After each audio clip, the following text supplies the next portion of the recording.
Guys, salut à tous, c'est Sully, j'espère que vous allez bien, bienvenue sur Livrement Addict, je suis ravie de vous retrouver aujourd'hui pour le premier update lecture de l'année 2024 et vous allez voir que toutes les lectures qui ont été faites en janvier étaient, globalement c'était pas mal, il y a eu du très bon et il y a eu du très mauvais. J'aime pas employer ce terme pour une lecture parce que ce n'est que mon avis, je le rappelle, c'est pas parce que moi je lis un livre que je n'ai pas du tout apprécié que ça en fait quelque chose de mauvais, que c'est un livre qui est mauvais et qui ne peut pas vous plaire, ou au contraire, ce n'est pas parce que j'ai adoré un livre que vous allez forcément l'adorer, et encore une fois, un livre que je n'ai pas aimé et que vous avez apprécié, c'est pas grave en fait, puisque tous les goûts sont dans la nature, donc c'est juste un avis de plus, voilà, tout simplement. J'ai commencé 2024 avec un énorme coup de cœur pour le tome 3 de la série Les Cavaliers de l'Apocalypse de Laura Thalassa. Je vous ai déjà parlé de pestilence, de guerre. Là, c'est le tome 3 qui a été mais incroyable. Beaucoup mieux réussi à mon sens que le tome 2, avec lequel j'ai eu plus de mal au niveau du protagoniste principal masculin notamment. Je vous rappelle que dans cette série, chaque tome est dédié à un des 4 cavaliers de l'Apocalypse qui descendent sur Terre pour anéantir l'humanité, sauf qu'à chaque fois une femme va se mettre en travers de leur chemin et on va avoir une romance qui va débuter entre les deux protagonistes. Et évidemment c'est dark, évidemment c'est quelque chose de sombre, on est avec des scènes qui sont très sanglantes, qui sont difficiles à lire, donc c'est une saga à ne pas mettre entre toutes les mains, je le rappelle, vraiment pour un public averti.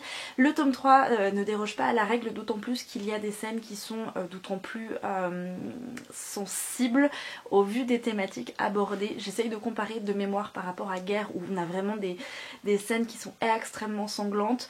C'est le cas également dans le tome 3 avec Famine, mais on a encore des thématiques qui sont abordées par rapport au passif des personnages qui sont durs, qui sont complexes et qui ne doivent pas forcément être mises entre toutes les mains, donc attention.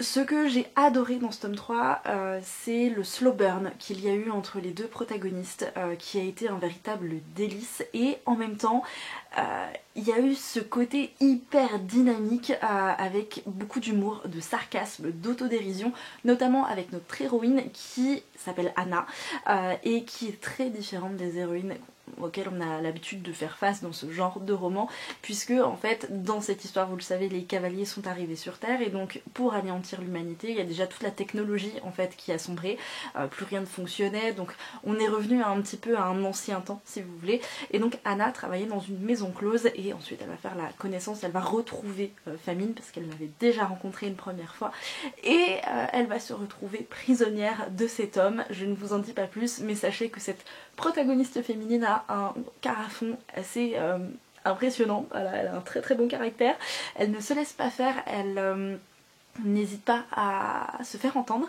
et elle a énormément d'humour et d'autodérision, c'est très drôle de la suivre, de voir son cheminement de pensée, et même si forcément on a des similitudes avec les tomes 1 et 2, on a vachement plus de punchline dans ce tome 3 et du coup ça apporte des touches de légèreté parmi ce côté très sombre en fait de l'intrigue qui continue d'évoluer à travers ce tome 3.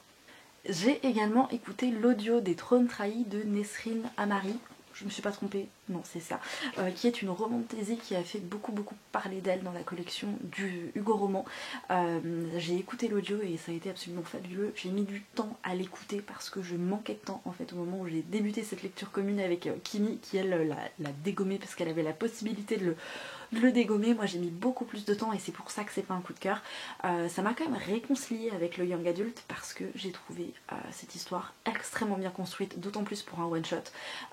C'est un univers qui est très bien exploité, avec une fin qui est très palpitante, très haletante. Je n'arrivais plus à décrocher de mon audio à la fin. Enfin, franchement j'ai enchaîné parce que il y a des rebondissements qui ont redynamisé cette histoire, où on a un slow burn qui est mais franchement fabuleux à découvrir, avec des protagonistes qui sont très intéressants, qui sont bien développés, avec ce schéma de conflits sociopolitiques entre deux royaumes ennemis qui n'ont pas du tout les mêmes valeurs d'une certaine manière, ni les mêmes croyances, et en même temps on a ce sombre dessin de notre héroïne principale qui va tout faire pour venger la mort de ses parents, donc franchement c'est extrêmement bien exploité. J'ai été vraiment subjuguée par la plume de l'autrice et c'est assurément une autrice que je suivrai et dont je lirai les prochains romans parce que je l'ai trouvé fabuleux, vraiment, j'ai trouvé ça génial.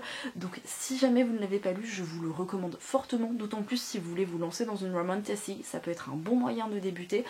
J'ai vu très peu d'avis négatifs et le mien est extrêmement positif et rejoint tous ceux qui sont déjà extrêmement positifs sur la booktubosphère. Donc vraiment foncez si jamais vous ne l'avez pas encore lu, parce que c'est un véritable délice, vous allez avoir beaucoup de mal à le lâcher.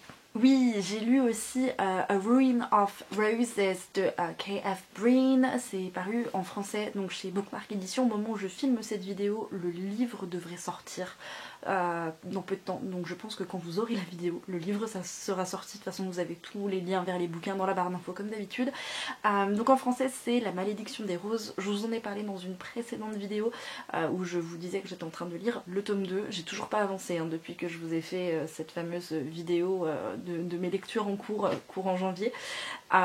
C'est un livre qui m'a laissé assez perplexe en fait, parce qu'il y a beaucoup de potentiel, il y a moyen de créer un univers bien complet et l'autrice nous fait une réécriture de La Belle et la Bête qui peut être intéressante avec des choses qui ne sont pas forcément déjà vues. C'est ça parce que il y a eu énormément de réécriture de La Belle et la Bête et je trouve que les intrigues, les plot twists, donc les retournements de situation, les rebondissements, enfin ne serait-ce que l'intrigue en elle-même en fait change pas énormément, c'est souvent assez similaire. Là je trouve qu'on a quand même une petite différence, il y a un petit truc en plus. Ce qui m'embête c'est que c'est un premier tome à ne pas mettre entre toutes les mains parce que et là je vais être un peu relou parce que il y a des scènes très explicites, mais à un point où ça en est même trop et ça n'apporte rien à l'histoire. Donc je pense que beaucoup de personnes risquent d'être déçues si elles partent avec en tête l'idée que ça va être une super romance. Non, c'est une héroïne et un protagoniste masculin qui ne pense qu'à se bécoté et plus avec affinité. Et voilà, il n'y a aucun, je trouve, intérêt à ce qu'il y ait autant de scènes spicy, comme ils disent, ou smut, avec autant de smut. Beaucoup de scènes olé olé qui ne font pas avancer l'évolution en fait psychologique des protagonistes. Autant s'il y avait un impact, un intérêt, je l'aurais compris. Là c'est pas le cas et c'est vraiment dommage. Après il y a de l'humour, mais c'est aussi beaucoup d'humour qui est porté sur le sexe, donc c'est lourd en fait, parce qu'il y a des allusions sexuelles explicites toutes les 2 lignes. J'exagère vraiment pas en vous disant ça. À un moment donné je les ai comptées et je me suis dit mais c'est pas possible en fait. C'est moi qui comprends pas ce que je lis ou qu'est-ce qui se passe. Alors je ne sais pas ce que donnera la traduction en français. En anglais c'est lourd. C'est lourd au niveau de l'intrigue, au niveau des personnages, c'est too much en fait. Et c'est dommage. Et je vous avoue que je n'ai toujours pas repris la lecture du tome 2 parce que j'ai pas forcément été emballée par le premier tome. Et c'est bien dommage. J'ai terminé le tome 3 de La Passeuse de mots, qui est un véritable coup de cœur. Je comprends pourquoi tout le monde dit qu'il est encore meilleur que le tome 2 et que le tome 2 était meilleur que le tome 1.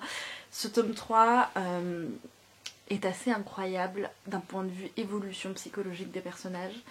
Il se passe des choses, je peux pas dire qu'il n'y a pas d'action, mais peut-être moins que dans les tomes précédents, moins que dans le tome 2, ça c'est certain, moins que dans le tome 1 aussi. Mais on a des éléments essentiels et des rencontres avec des nouveaux personnages qui je pense vont être très importantes pour la suite de l'histoire.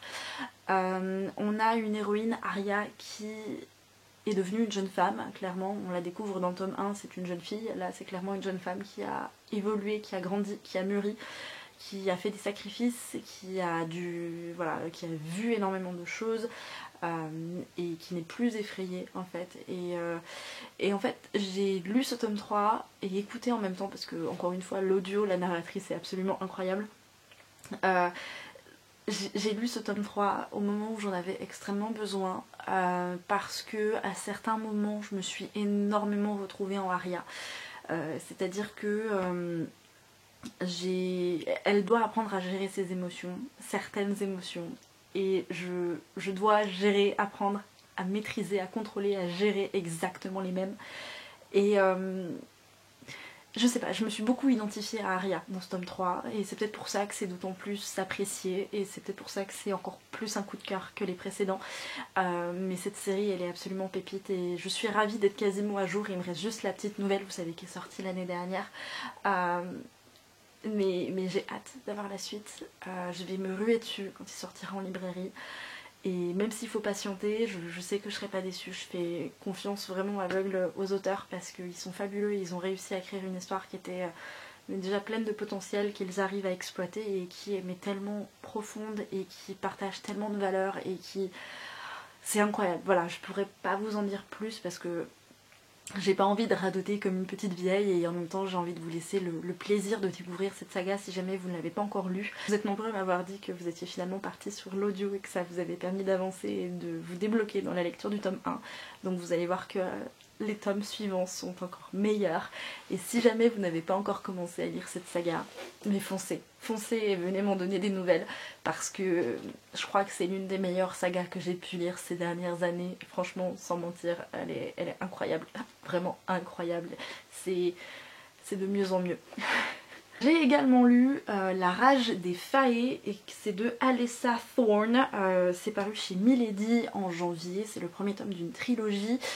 Ça a été très compliqué. Le début était très prometteur. Dans cette histoire, on va suivre une jeune femme qui va subir l'arrivée en fait des Fae en Angleterre, à Londres notamment, et elle va être faite prisonnière du prince Fae.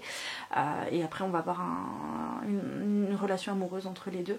Il y avait vraiment un début qui est plein de potentiel. On a des chapitres qui sont courts, qui sont addictifs, ça se lit très vite.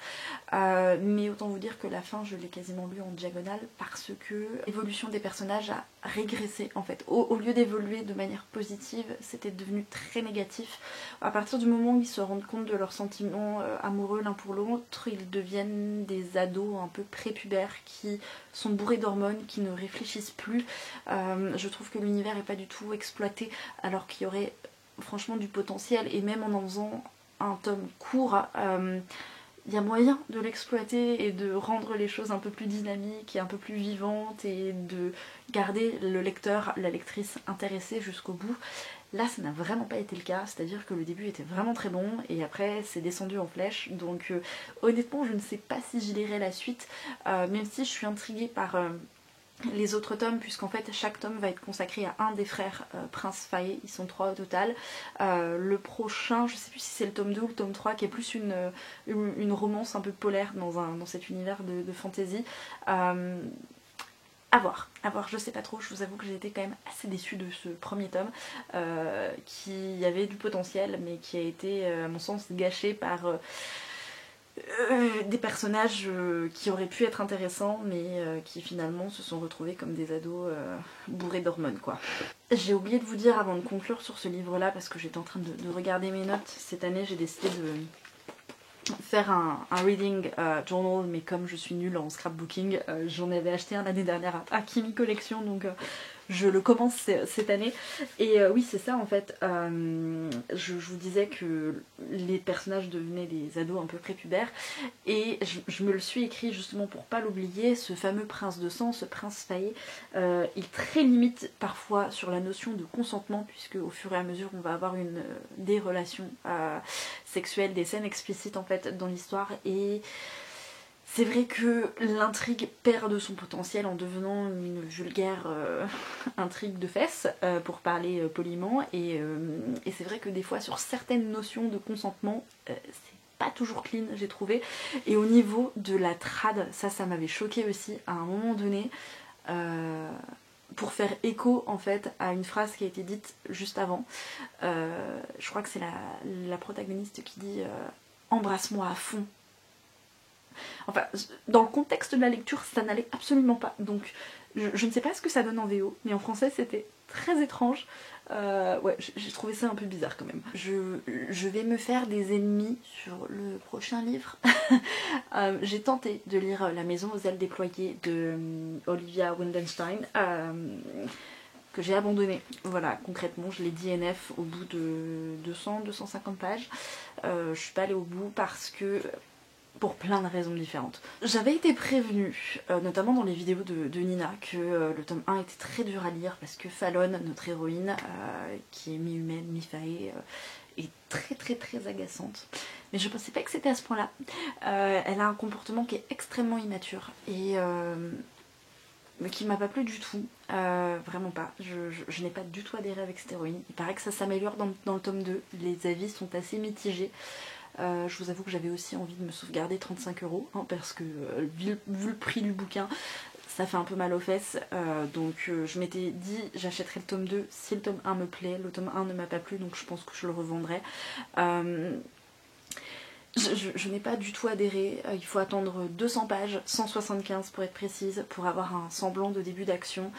C'est dommage parce que l'univers peut être intéressant, mais en même temps, il y a beaucoup de similitudes par rapport aux personnages et au love interest par rapport à Cotard. Je suis désolée, le protagoniste masculin là, dont j'ai oublié le nom, dont Fallon est éperdument amoureuse dans le tome 1, pour moi c'est un Tamlin. Le mec qu'elle est censée libérer ou je sais pas quoi, enfin le mec là, le love interest du tome 2, dont je n'ai pas encore vu la couleur hein, vu que je l'ai dit DNF, mais ne serait-ce que des fan art que j'ai vus, c'est un Rysand, enfin et j'ai lu le résumé du tome 2 et j'ai eu l'impression de lire le résumé du tome 2 d'Akotar, donc en fait je n'ai pas du tout adhéré. Je peux pas vous parler de plagiat parce que c'est pas le cas, et c'est juste qu'il y a des fortes similitudes et ça me dérange, vraiment ça me dérange pour le coup. J'ai pas du tout adhéré. Voilà, je trouve que cette héroïne est une personne limite toxique, très malsaine, enfin elle a des fois des comportements avec sa grand-mère, avec sa mère qui sont mais what the fuck. Quand j'ai voulu le DNF, ce bouquin, je me suis dit je vais quand même lire les 2 derniers chapitres. Au vu des révélations, je peux comprendre que les rebondissements plaisent, mais faut quand même se farcir je ne sais plus combien de pages, 600 pages avant d'avoir quelque chose d'intéressant.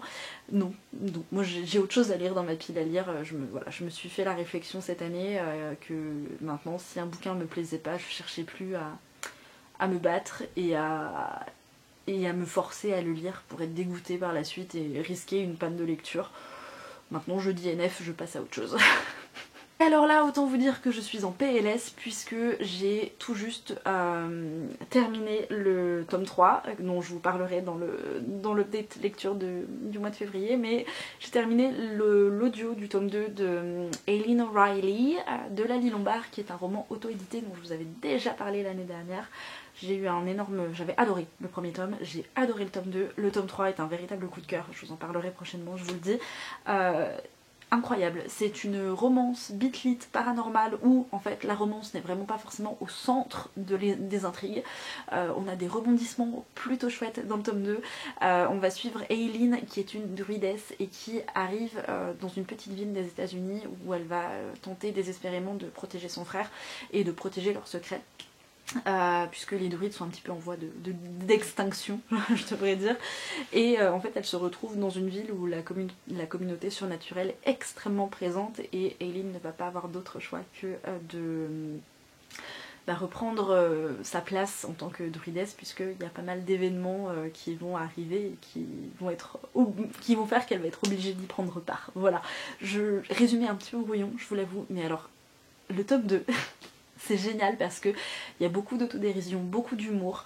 On a un univers qui je trouve est très bien exploité, avec des personnages qui sont très intéressants, aussi bien l'héroïne que les protagonistes secondaires, les personnages secondaires. Enfin, je trouve qu'il y a tout dans ce bouquin pour que ça donne un mélange assez explosif, c'est très dynamique, c'est très addictif, et je ne peux que vous recommander cette bitlit, parce que ça en est d'une certaine manière, cette urban fantasy, c'est le terme que je cherchais, c'est plus de l'urban fantasy que de la bitlit, mais je ne peux que vous recommander cette saga. Le tome 4 devrait sortir, il me semble, peut-être printemps 2024, été 2024, je ne sais plus. Donc là je suis un peu en PLS parce que j'aimerais beaucoup voir la suite, mais c'est pas grave, je vais prendre mon mal en patience. J'en ai terminé avec cette lecture, j'espère qu'il vous aura plu. S'il y a des livres qui vous intéressent ou que vous avez déjà lu, n'hésitez pas à me le dire dans les commentaires. Et si on ne sait pas quoi commenter, et ben écoutez, moi je vous propose qu'on mette une tortue en commentaire, parce que c'est plutôt cool les tortues. Donc voilà, si je ne savais pas quoi mettre, on met une tortue. Sur ce, je vous souhaite à tous et à toutes de passer de très belles et bonnes lectures et je vous dis à la prochaine sur la chaîne. Prenez soin de vous. Ciao.